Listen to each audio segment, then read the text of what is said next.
Hello everybody, welcome to Initial Solution.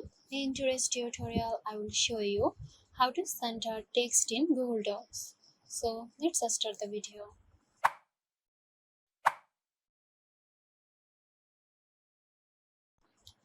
At first, open your document.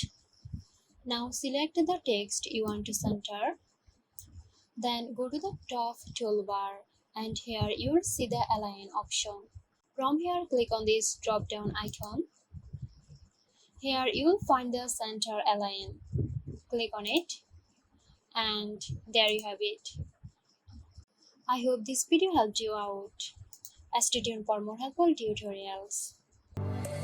This video is sponsored by Zerosoft. Zerosoft offers graphic design, UI UX design, digital marketing and web development.